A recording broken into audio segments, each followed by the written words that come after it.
Right? So, you know, this argument very few people have, but you've all heard it. He who says doesn't know, he who knows doesn't say. So we're going to look at it. Let's do it step by step. So here's the argument. Because this is what Vedanta says. Vedanta says, you say the self is revealed by a guru through the statement of the Upanishads. That's page 28 at the top. The second paragraph. Okay, 28 at the top. You say that the self is revealed by the guru, or a guru, through the statements of the Upanishad. That's what, I'm the guru, and this is the Upanishad, or Upanishadic text. All the mantras in here are basically analyses of Upanishad mantras. Okay, I'll tell you which ones they are as we go, but as we get into it, because we're going to exhaustively analyze some Upanishad mantras. That's what the text is, and and that's what we do, huh? We teach these methods, these prakriyas, these teachings, and revealing the self, and they reveal the self, and you understand what the self is. Your ignorance about the self goes away, and you get moksha. That's how Vedanta works. It's worked for thousands of years. It works today. It's going to work forever, as long as what? As long as there's qualified students and qualified teachers. So, okay, now this is the argument.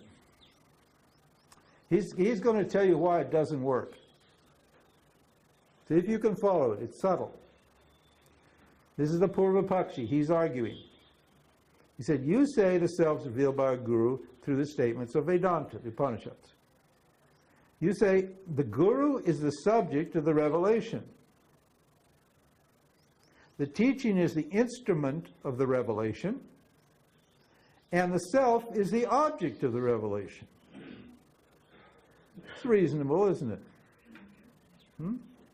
That's seems pretty reasonable. No? Okay, let's go forward. Okay. This means that the self is only one of three factors involved in the production of knowledge. Huh? So you need a guru and you need a what? And a scripture to produce knowledge. Then he says, all three of these factors are thoughts. So, the guru's a thought. Remember everything, there's only two things, consciousness and thought. That's all there is. That's experience. That's knowledge and experience. Consciousness plus a thought. So he says, all three of these factors are thoughts. The guru's a thought. The self is a thought. And what? The teaching is a thought.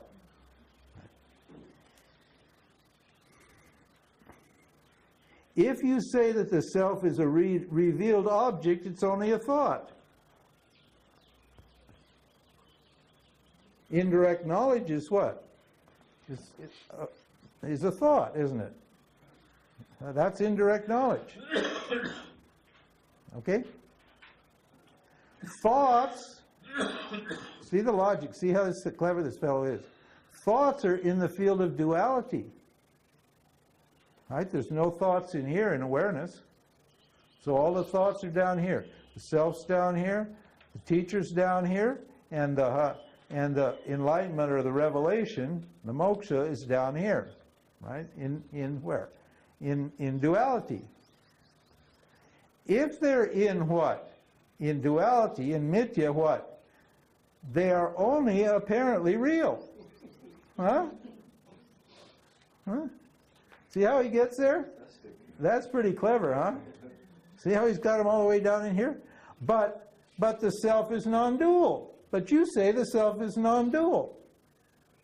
Huh? So if it's non-dual, the self is satyam, isn't it? It's real. So what use is it in realizing an apparent self?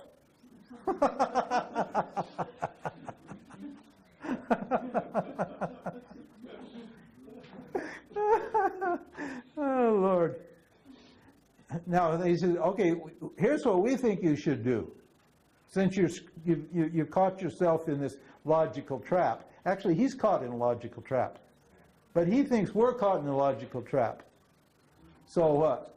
So what does he do? He says, to avoid this problem, you should say that it's nirvikalpam, without division. In this way, you get out of duality, mithya, and it becomes non-dual. But if Brahman, if the self is nirvikalpa, in other words, it has no divisions or no thoughts, it will not be an object of revelation, so it will not be revealed by Vedanta. Because the moment it is revealed, it becomes an object, and therefore it's useless for moksha. Woo! Huh? Huh? Either way, you're screwed. So, therefore what? You can't teach the self.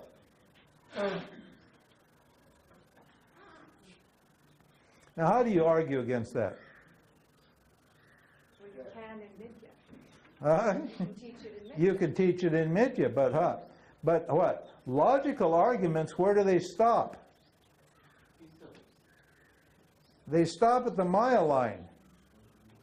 This is the problem with modern science and the whole, quantum physics. Huh? The quantum physicists, a lot of them have reasoned up to here. They've reasoned up to space. Huh? Now, a bunch of them are starting to realize that, hey, look, maybe our reasoning is what? Stuck in here, and we can't reason beyond this point. So there must be something beyond this point, but what? They can't tell you what's beyond this point. Why not? Huh? Because you need reason to get beyond that point. But reason only goes to here. Because what their means of knowledge is what? Perception and inference. But perception and inference stops here. It doesn't go to here. So for this, we need another means of knowledge, don't we?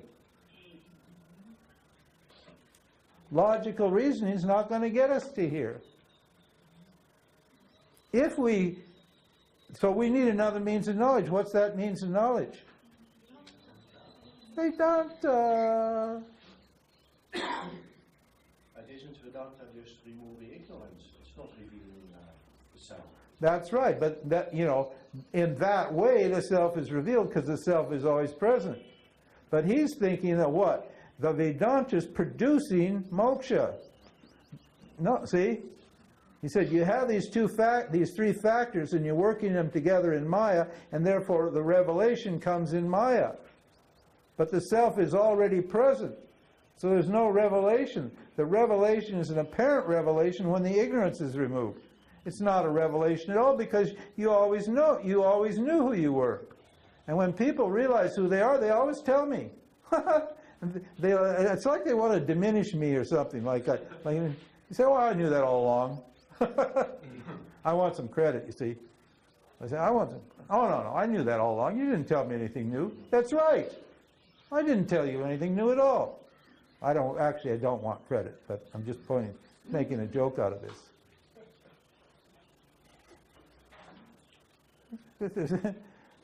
This is not, you didn't learn anything new. Oh, Jesus. And this is why the people that say they're enlightened are, well, they're not that bright. Huh? Actually, when you get enlightened, what you should do is you should stick your little ego tail behind your legs and slink off like a dog in shame. Huh? Why is that? Yeah, because you've been ignoring what you are all along. Yeah. You were it all along, and now you claim that you are it. Huh? That's embarrassing. Isn't it? It's embarrassing to say I'm enlightened. It should be, because when weren't you the self? Huh? At what time were you not the self? Yeah, never. Nobody said sometime when they're not the self. That means you guys have self-knowledge. You know very well there's no time when you didn't exist. So you can't say there's a time when you weren't the self. This is why enlightenment's not an event. See, he's thinking of it an event. He thinks it's a produced event. It's an event that's produced when you operate this means of knowledge. But it's not an event, an action. It's not something that happens as a result of the operation of this pramana.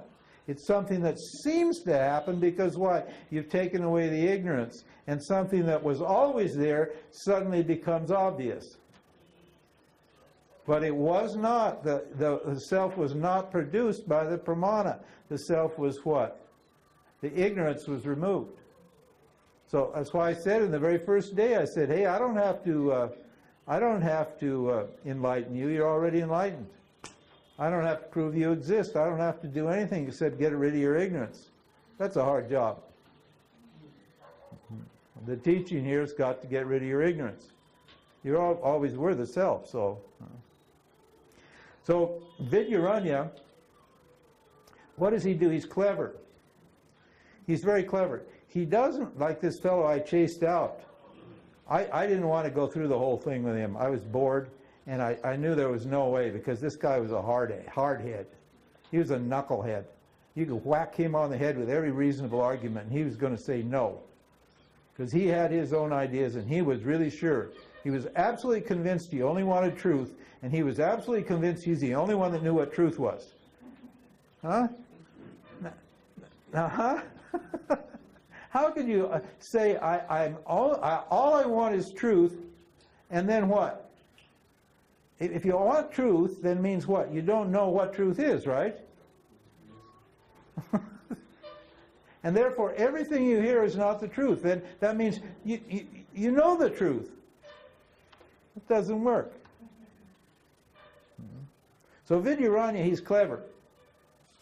What he does actually in here, and I've removed these arguments because it's 5 long arguments to prove that you cannot logically prove the existence of consciousness. Because why? As I said earlier, I just summarized it, because logic stops here. The intellect can only reason up to here. It can't reason beyond here.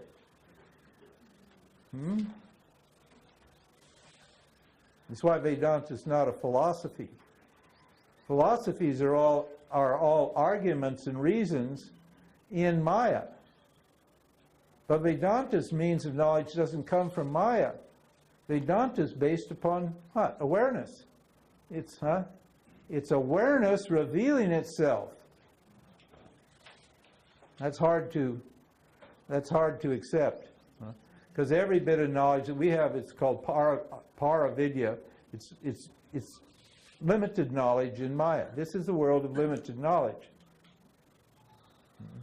This is absolute knowledge. Okay, absolute's not a great word, but we'll call it absolute knowledge. This is limited, this is absolute knowledge. So we're arguing from here, see? Everything we say, all the words we have, start here and what? End here. Whereas all the logical arguments start here and end here. They never go out of here, because you cannot objectify the self. So Vidyaranya says that, and then he says, then he answers. He said, he tells the guy, here's why you can't do it logically. And then he asks him a question. He says, is the self dual or non-dual? In other words, does the self have properties or not? If it's non-dual, it doesn't have any properties, does it? It's nirguna. If it's dual, it has properties. It has qualities and properties. Okay? And the Purva Pakshi says, what does he say? Well, Vidyaranya continues, so we won't skip. He said, if you want to know the self, if you want to know if the self is without thoughts or with thoughts means what? Qualities or properties. And without thought means what? Nirguna, non-dual. It shows that you are treating division as an attribute of the self. You're saying that what? The self has to be two to have properties. Where you have one, you don't have any properties, do you? If you have non-dual, you have no properties. You have to have two to have properties. You have to have a substance, and the thing that produces, and the properties have to belong to the substance. Okay? But if the self is non-dual, there's no way that you can get properties out of it. It's nirguna. Properties and functions and so forth and so on. Gunas. You can't get gunas or qualities or properties out of something that's non-dual. You have to have duality. So it says, you're treating division, you're saying that the self is dual. This question is based upon the assumption that the self has what? Attributes or properties. But you can never logically prove the existence of an attribute, of a property or quality. Why not? If you want to prove the existence of an attribute, ask where the attribute exists. What's the location of the attribute? Huh? It has to exist in some substance, doesn't it? Heat has to exist in fire, doesn't it? You can't get heat away from fire. Sweetness has to exist in sugar. You can't get sweetness away from what? Sugar. It's an attribute. Okay? The attribute of division, in other words, duality, will either belong to an attributeless substance, i.e. the self, or to a substance with attributes. In other words, duality. Which kind of substance do the attributes belong to? The attributes belong to. Now the guy has got to admit what? They belong to what? Matter, because matter is what? Has attributes. Doesn't it? It has qualities. All of our knowledge is material knowledge. It's all about the functions and qualities and attributes and properties of objects. So the fellow says, okay, on matter. So then what? Vidyaranya says, as long as you base your argument against Vedanta's approach to moksha, the guru, disciple, and the scripture, on matter, you will have 5 logical problems. Then he explains the problems. Vedanta says that the nature of all 5 of these logical problems depend upon non-dual consciousness, which is not what? Is non-material. It has no attributes. Because you can't have what? You can't have an object without the subject, can you? You can't have matter without consciousness. How can you have matter unless consciousness matter is known to exist, and you can't have what? Knowledge without consciousness. I told you this was hard. Doubter said, okay, I surrender. I accept that all attributes depend upon consciousness. He says, no, Scripture says that consciousness is without attributes. So where are the attributes coming from? Maya, Nitya. Doubter, if that's true, there's a contradiction, because how can attributes rest on something that has no attributes? Now what do you think is the answer? What does he say? From the logical point of view, it's a contradiction. We agree. It's a contradiction from a logical point of view. From the non-dual point of view, it's not a contradiction. Why? Because what? The problem's created by Maya, superimposition. All of the attributes rest on consciousness, but the attributes belong to Mithya, not to Satya.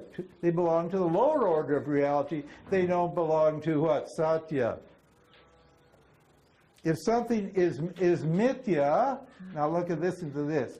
If something is Mithya, it's as good as non-existent. Huh? Yeah. It's as good as non-existent. That would be us, yeah. And so there's no contradiction. It's not non-existent, but it's as good as non-existent. So there's no contradiction between duality and attributes and non-duality. Huh? If it went over your head, don't feel bad. I told you. This is not easy. He's going to do this occasionally here. This is just to intimidate you, if you think you're so smart, okay? If you think you know everything, huh? This will just keep you humble. Believe me, it broke my brain. I'm a smart guy. I've always been smart. But when I came up against this, I just surrendered. I said, okay, teach me, tell me. And then then it made sense. I could reason it out. If a teacher taught me, then I could reason it out. But it's not easy. But see how we're thinking. See how subtle this teaching gets.